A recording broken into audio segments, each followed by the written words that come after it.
पाकिस्तान में सबसे ताकतवर खुफिया एजेंसी आईएसआई के खिलाफ पाकिस्तान की पुलिस ने ही मोर्चा खोल दिया है।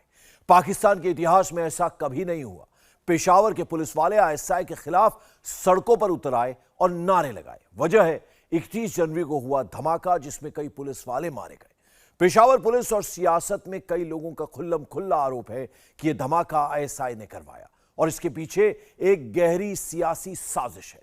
पाकिस्तान में गृह युद्ध के हालात बन गए हैं। पाकिस्तान की जनता ने तो सेना और सरकार के खिलाफ विरोध प्रदर्शन काफी पहले शुरू कर दिया था, लेकिन यह शायद पहला मौका होगा जब पाकिस्तान की पुलिस ने भी बगावत कर दी है और सेना के खिलाफ मोर्चा खोल दिया है।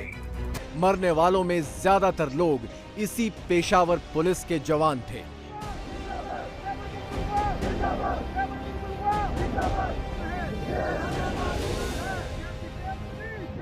चाहे यहाँ देखो पुलिस वाले भी इसमें उतर गए हैं, इसमें कई सारे जजेस हैं वो भी उतर गए हैं, इसमें पाकिस्तानी फौज के काफी सारे ऐसे खेमे हैं, गुट हैं जो उतर गए हैं।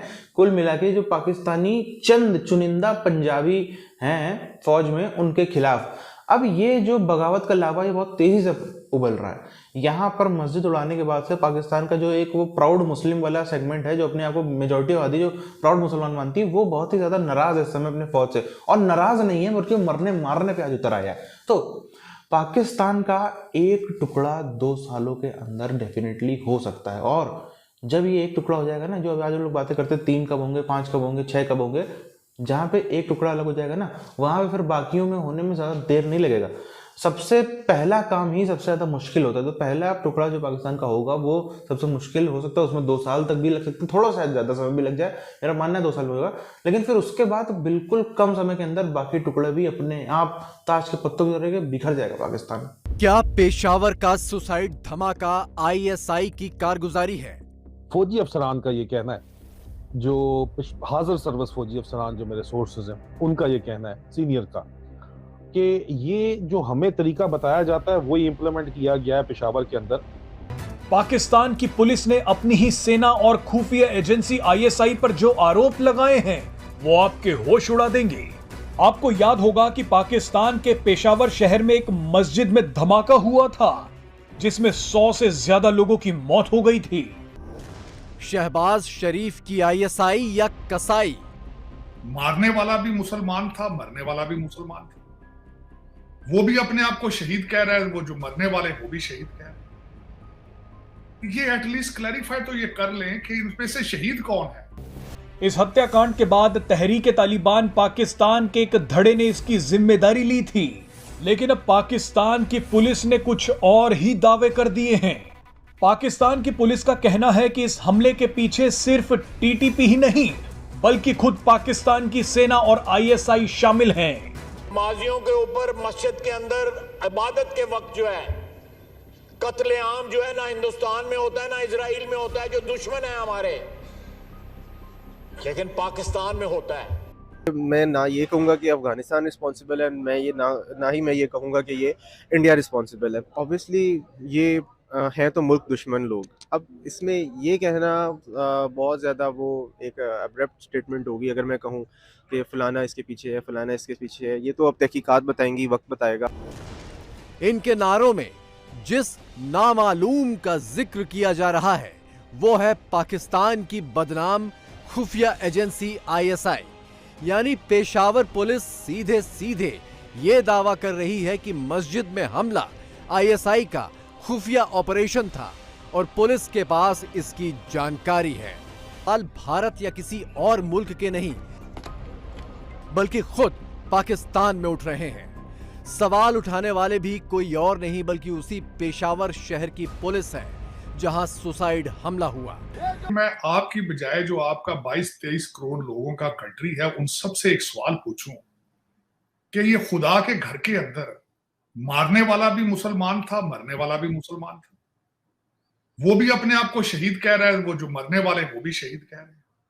यानी इस बार पाकिस्तान की पुलिस ने ही पाकिस्तान की सेना पर हमला कर दिया।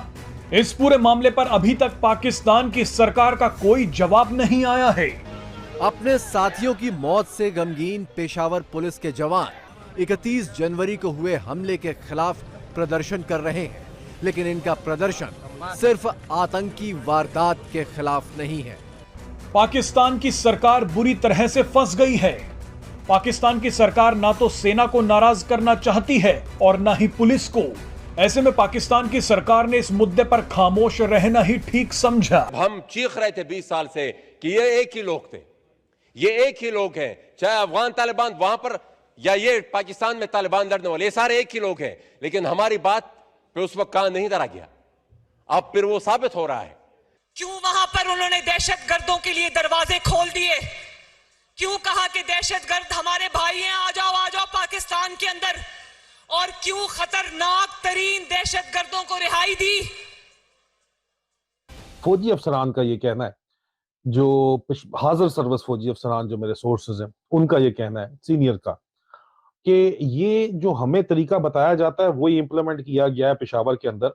अपने ही एजेंसीज ने किस तरह धमाका करवाना है और किस तरह उसका फायदा उठाना है, और फायदा क्या है कि इलेक्शन को डिले करवाना है, जो आपको आपका वजीर दिफा भी कह रहा है।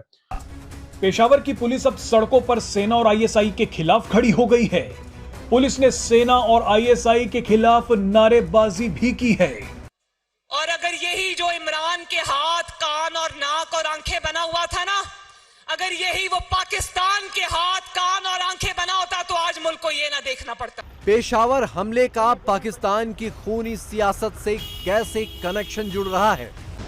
पेशावर पाकिस्तान के खैबर पख्तूनख्वा प्रांत की राजधानी है। खैबर पख्तूनख्वा में इमरान खान की सरकार थी। इसी प्रांत में तालिबानियों का दबदबा है। इमरान की सरकार में तालिबान को खुली छूट मिली। इमरान खान खुद तालिबान समर्थक हैं। इमरान जल्द चुनाव के लिए शहबाज सरकार पर दबाव डाल रहे हैं। कभी देखा आपने? पहले तो हम ये बहाना बनाते थे कि भाई ये जो हो रहा है, ये अफगानिस्तान में हिंद जो इंडिया नवाज हुकूमत है, वो यहां पर ये सब कुछ टीटीपी को सपोर्ट कर रही है। अब तो हमारी चहीतों की हुकूमत है, अब कौन कर रहा है उसको? पाकिस्तान की जान छुड़ा दी थी वो दहशतगर्दी आज पाकिस्तान में जिसने क्यों सर उठाया? खैबर पख्तूनख्वा में दहशतगर्दी का वो दिल हिला देने वाला वाकया क्यों हुआ? हमला आईएसआई की साजिश हो या इमरान खान के पाले हुए तालिबानियों की, इतना तय है कि इस्लाम के नाम पर पाकिस्तान में मुसलमानों का ही खून बहा। मेरे बच्चों, मेरी बात सुनो, आपको पता होना चाहिए, ये जिसको कहता था ना इमरान खान कि मेरे हाथ है ये, मेरी आंखें हैं ये, मेरे कान हैं ये, तो ये हाथ, आंखें और कान खैबर पख्तूनख्वा में पोस्टेड था।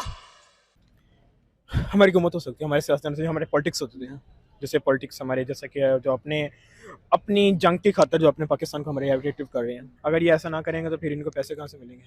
पहले कभी भी आपने 75 सालों में सुना है कि पाकिस्तान में किसी राज्य की पुलिस ऐसे फौज के खिलाफ, आईएसआई के खिलाफ, ये जो नामालूम हैं, सब हमको मालूम हैं, ऐसे नारे लगाते हुए नजर आई हो?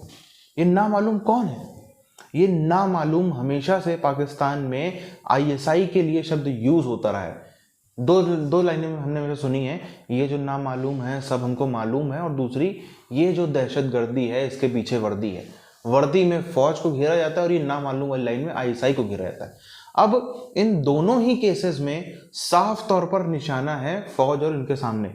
अब यहाँ पर कई लेयर्स हमको समझनी पड़ेंगी। पहली लेयर तो है कि एंटी पश्तून, यहाँ पर जो सेंटीमेंट है वो बहुत ही तेज़ी से जन्म ले रहे हैं। जो पश्तून कम्युनिटी है, जो सिर्फ केपीके में ही नहीं मेजॉरिटी रखती, उनका जो खास तौर पर कराची में भी बहुत ही बड़ी आबादी है। सबसे ज़्यादा पश्तून जो है वो कराची में रहते हैं, किसी शहर में। पेशावर में इतने पश्तून नहीं रहते जितने कराची में रहते हैं। उसके बाद पहली बात तो पश्तूनों को ये चीज़ समझ में आ गई, एकदम एक एक पश्तून को ये बात आखिरी तक, ग्राउंड तक ये मैसेज पहुंच गया है कि जो फौज है हमारे खिलाफ है, पहली चीज़। दूसरी चीज़, आईएसआई मस्जिद तक उड़ा सकते हैं। पाकिस्तान जैसे देश में जिसमें आपकी पब्लिक इतनी ज़्यादा, आपने अपनी पब्लिक को रेडिकलाइज करके रखा है कि कहीं दुनिया से एक खबर भी आ जाती है कहीं पर एक मुसलमान मारा गया, वो भले ही कोई प्रूफ नहीं है कि वो शरीफ हो, कुछ हो सकता है वो अपराधी हो सकता है वो बॉम्बर हो सकता है वो दुनिया का बहुत ही बड़ा, वो गलत प्रवृत्ति का इंसान हो, लेकिन क्योंकि खबर अगर आती है कि मुसलमान दुनिया में कहीं पर मारा गया, पाकिस्तान के अंदर आप देखो जगह जगह पर जो है वो तोड़ फोड़, सड़क घेरना, ये घेरना वो घेरना, विरोध प्रदर्शन सब चालू हो जाते हैं। तो इतनी ज्यादा आपके यहाँ पे रेडिकलाइज पब्लिक है, सिर्फ एक अफवाह फैल जाए कि इसने जो है वो तौहीने मजहब करा है, इसने कुरान में कुछ बोल दिया, तो उसको जिंदा जला डालते हैं लोग, जो कि प्रूफ भी नहीं हो पाती है, तो उस केस में भी जिंदा जला डालते हैं। वहां पर आप मस्जिद को उड़ाओगे तो पाकिस्तान की पब्लिक क्या आपके पैर छुएगी? इतना ज्यादा गुस्सा है आज पाकिस्तान की पब्लिक के अंदर, उनको साफ नजर आ रहा है कि ये इतने ज्यादा दोगले लोग हैं। पहले कम से कम एक इज्जत थी फौज की, आईएसआई की। जब से ये मस्जिद उड़ाने वाला कांड हुआ है, उसके बाद से पाकिस्तान में मेजॉरिटी ऑफ पाकिस्तानी, वो पंजाबी हो, वो सिंधी हो, वो कोई उनका जो स्टेट एथनिसिटी, उसके ऊपर उठ के एज आ मुसलमान वो खिलाफ हो गए फौज के, आईएसआई, क्योंकि उनको साफ नजर आ रहा है कि यार मस्जिद उड़ा सकते हैं तो फिर ये किसी भी बात पे ये तो मुसलमान ही नहीं है। जो छोटी छोटी बात पे अफवाह के नाम पे जिंदा जला डालती है कौम, उसको पता चले कि किसी ने इनकी मस्जिद उड़ा डाली, उसको कितना ज्यादा गुस्सा है आप अंदाजा लगा लो एक बार को। उसके बाद साफ तौर पर एक तो होता है ग्राउंड पे जो पब्लिक है, पब्लिक खिलाफ में निकलती है। ये शुरुआत होती है किसी आंदोलन की जब पब्लिक खिलाफ में निकलती है। जब आपके जो सिस्टम में जो लोग हैं, वो पुलिस वाले हों, वो जजेस हों, वो फौज में भी काफी ऐसे लोग हैं, पाकिस्तानी फौज में भी काफी ऐसे लोग हैं जो इमरान खान को या फिर इस पूरे आंदोलन के साथ है, ना कि फौज के साथ खड़े।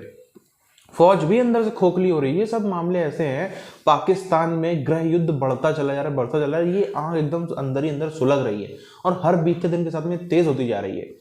डेफिनेटली जो मुझे लग रहा है 2 सालों के अंदर पाकिस्तान का कम से कम एक टुकड़ा तो अलग होना ही होना है। 4 टुकड़े 5 टुकड़े जब होंगे तब होंगे। प्रैक्टिकल अगर हम बात करें तो 2 सालों के अंदर कुछ बहुत ही बड़ा पाकिस्तान के अंदर ज्योग्राफी में चेंज आ सकता है।